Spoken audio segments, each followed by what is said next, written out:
America ने घायल शेर को छेड़ दिया है। खाड़ी देशों के लिए अब कयामत का दिन है। कुवैत से लेकर बहरीन तक ईरान का खौफ साफ तौर पर नजर आने वाला है और इस बीच ईरान ने अमेरिका को अल्टीमेटम भी दे दिया है। कहा है, छेड़ोगे तो चुप नहीं बैठेंगे। नमस्कार, आप देख रहे हैं न्यूज 18। मैं हूं आपके साथ श्रुति श्रीवास्तव। ईरान की जवाबी कार्रवाई की चेतावनी के बीच बहरीन और कुवैत में धमाकों की आवाजें सुनाई दी। बहरीन में एयर डिफेंस के सायरन बजाए गए, जबकि कुवैत ने दावा किया कि उसके एयर डिफेंस सिस्टम दुश्मन के मिसाइल और ड्रोन हमलों को इंटरसेप्ट कर दिए। ईरानी मीडिया ने बहरीन में मौजूद अमेरिकी नौसेना के 5th फ्लीट मुख्यालय को निशाना बनाए जाने का दावा किया, लेकिन इसकी पुष्टि आधिकारिक फिलहाल नहीं हुई है। वहीं आपको और भी कहां हमले हुए हैं और आखिरकार ईरान ने चेतावनी क्या दी है वो भी बताएंगे इस वीडियो में विस्तार से। दरअसल अमेरिका ने गुरुवार को पूरी रात हमला किया। इन हमलों के बाद खाड़ी में तनाव और ज्यादा बढ़ गया। ईरान ने पहले ही अमेरिकी हमलों का जवाब देने की चेतावनी दे चुका है।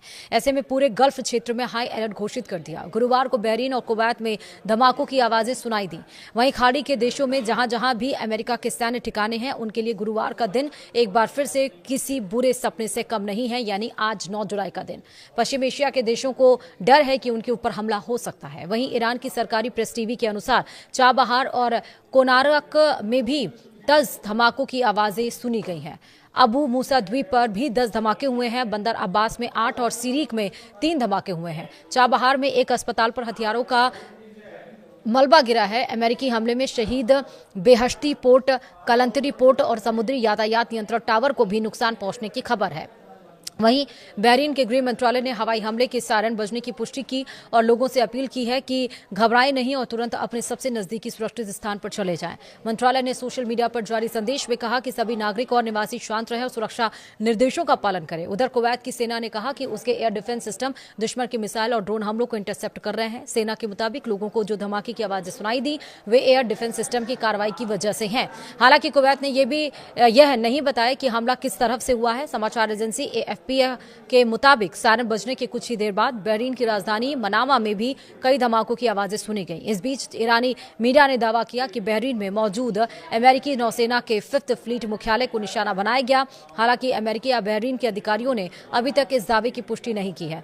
कतर के गृह मंत्रालय ने भी सुरक्षा खतरे का स्तर बढ़ने की चेतावनी जारी की है। मंत्रालय ने लोगों से घरों में रहने और सुरक्षित स्थानों पर रहने की अपील की है। वहीं कुवैत की सरकारी समाचार एजेंसी KUNA के मुताबिक पूरे देश में चेतावनी वाले सायरन बजाए गए हैं। ईरानी सरकारी मीडिया के मुताबिक तेहरान ने साफ कर दिया था कि अमेरिकी हमलों के जवाब में खाड़ी क्षेत्र में मौजूद अमेरिकी सैन्य ठिकानों को निशाना बनाया जा सकता है। और इसी बीच अमेरिका ने लगातार दूसरी रात भी ईरान पर हमले किए।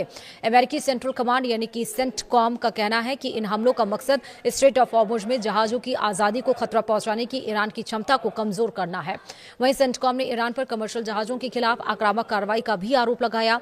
इधर ईरान पर हमले के बाद अमेरिकी राष्ट्रपति डोनाल्ड ट्रंप की तरफ से अपने ट्रूथ सोशल पर ईरान में हमले के बाद उठती हुई आग की लपटों की तस्वीरें शेयर की गईं। उन्होंने ट्रूथ पर लिखा, ये कल ईरान की ओर से जहाजों पर किए गए हमले का जवाब है और ऐसी कार्रवाई दोबारा हुई तो जवाब इससे भी अधिक गंभीर होगा। हम ईरान के हर हमले का 20 गुना ज्यादा ताकत से जवाब देंगे। और वहीं ईरान की धमकियों के बीच खाड़ी क्षेत्र में अमेरिका के कई बड़े सैन्य ठिकाने मौजूद हैं।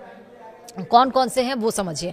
पहला तो है बहरीन, अमेरिकी नौसेना के 5th फ्लीट का ये मुख्यालय है। दूसरा है कुवैत, अली अल सलेम एयरबेस और अमेरिकी सेना के बड़े ठिकाने, यहाँ करीब 13,500 अमेरिकी सैनिक तैनात है। तीसरा है कतर, अल उदीद एयरबेस, पश्चिम एशिया में अमेरिका का सबसे बड़ा एयरबेस और कमांड सेंटर माना जाता है। चौथा UAE अल धफरा एयरबेस, जहां से एयर ऑपरेशन और खुफिया मिशन संचालित होते हैं। पांचवा है सऊदी अरब, जहां रक्षा सहयोग और तेल सुरक्षा से जुड़े अहम अमेरिकी हित है। वहीं है जॉर्डन, यानी कि रडार और मिसाइल डिफेंस से जुड़े सैन्य ठिकाने हैं। वहीं अमेरिका के हमलों और राष्ट्रपति डोनाल्ड ट्रंप की धमकियों पर ईरान का भी जवाब सामने आया है। ईरानी संसद के स्पीकर मोहम्मद बागर कालिबाफ ने कहा है कि अमेरिका ने अभी तक यह नहीं सीखा है कि दादागिरी करने वाले और वादे तोड़ने की कीमत चुकानी पड़ती है। मैं इसे साफ साफ कहता हूं, अगर आप हमला करेंगे तो आपको भी मार पड़ेगी। बेमतलब हाथ पैर ना मारें वरना आप और गहरे डूब जाएंगे। उन्होंने साफ तौर पर कहा कि हॉर्मुज स्ट्रेट सिर्फ इतनी इंतजामों से ही खुलेगा, अमेरिकी धमकियों से नहीं। मोहम्मद बाकर गालिबाफ ने इससे पहले एक और ट्वीट करते हुए अमेरिका पर MOU यानी कि समझौते के उल्लंघन का आरोप लगाया। उन्होंने अपने एक्स अकाउंट पर लिखा था, अमेरिका ने हॉर्मुज स्ट्रेट में ईरानी व्यवस्थाओं का उल्लंघन किया, हमले करने की लगातार धमकियां दी, तेल पर प्रतिबंध फिर से लागू किया, दक्षिणी ईरान पर हमले किए, दादागिरी और जबरदस्ती वसूली का दौर खत्म हो चुका है, इससे कुछ हासिल नहीं होता, हम झुकते नहीं हैं। ईरान के विदेश मंत्रालय के प्रवक्ता इस्लाम वाकाई ने भी अमेरिका पर समझौते की शर्तों को नहीं मानने का आरोप लगाया। उन्होंने राष्ट्रपति डोनाल्ड ट्रंप को अपराधी और हत्यारा बताते हुए कहा कि ईरान अपने राष्ट्रीय हितों और संप्रभुता की रक्षा के लिए मजबूती से खड़ा रहेगा। वहीं IRGC ने अमेरिका को चेतावनी देते हुए कहा कि हमले का करारा जवाब दिया जाएगा। और इधर अमेरिका की तरफ से ईरान पर हमलों के बाद एक बार फिर से खाड़ी देशों में अलर्ट जारी कर दिया गया है। ईरान के संभावित हमले को देखते हुए लोगों को सतर्कता बरतने के निर्देश दिए गए हैं। कतर में लोगों को घरों में रहने, अगली जानकारी तक बाहर नहीं निकलने की अपील की गई है। वहीं कुवैत में लगातार हमले के सायरन बज रहे हैं। कुवैती एयर डिफेंस का कहना है कि सेना ने कई ड्रोन और मिसाइल हमले नाकाम किए हैं। तो यानी कि एक तरफ से शुरू है तो दूसरी तरफ से भी शुरू है। ऐसा नहीं है कि दोनों देश एक अगर हमला कर रहा है तो दूसरा शांत है, दूसरा इसको पीस डील में ले जाने की कोशिश कर रहा है, ऐसा बिल्कुल भी नहीं है। फिलहाल वीडियो में इतना ही।